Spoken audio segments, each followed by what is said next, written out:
शेतकरी मित्रांनो नमस्कार. आपण आज लातूर जिल्ह्यामध्ये आहोत. आपण महाराष्ट्रामध्ये कुठल्याही कानाकोपऱ्यामध्ये जाऊन जर पाहिला तो जर एस वैदिकचा असेल तर तो जगापेक्षा वेगळाच असतो. जर एखाद्या जिल्ह्यामध्ये जर रिझल्ट येत असेल तर तो अपवाद होऊ शकतो. पूर्ण महाराष्ट्रामध्ये माती वेगळी आहे, शेतकरी वेगळा आहे, त्याचं काम करण्याची पद्धती वेगळी आहे, पाणी वेगळं आहे, ठिकाणचं पाणी वातावरण बदल आहे, पण सगळीकडे रिझल्ट मात्र एकसारखा सेम आहे. ज्या प्लॉट मधून आपण आलो केमिकलच्या तो आणि हा प्लॉट जर पाहिला तर याला काय म्हणतात, कोणतं अंतर आहे, जमीन आसमानाचं काय आहे अंतर आहे. कसं अंतर आहे जमीन आसमानाचं जरा मला तुमच्याकडून ऐकायचं. 4 एकर ऊस आहे. हा सगळा आपल्या एसीटी वैदिक वर आहे. हो आता जो ऊस केलाय हा या वर्षी केलाय एसीटी वैदिक वर का पहिल्यापासून आहे?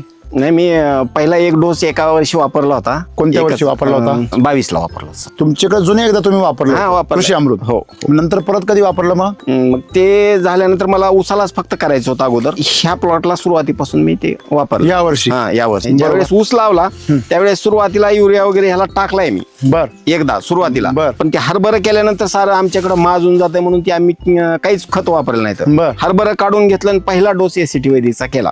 बर. त्यावेळेस याच्यातून कुत्रे जाता येता दिसत होते या ऊसात, या प्लॉट. फुटवे नव्हते, एवढा पातळ होता ऊस.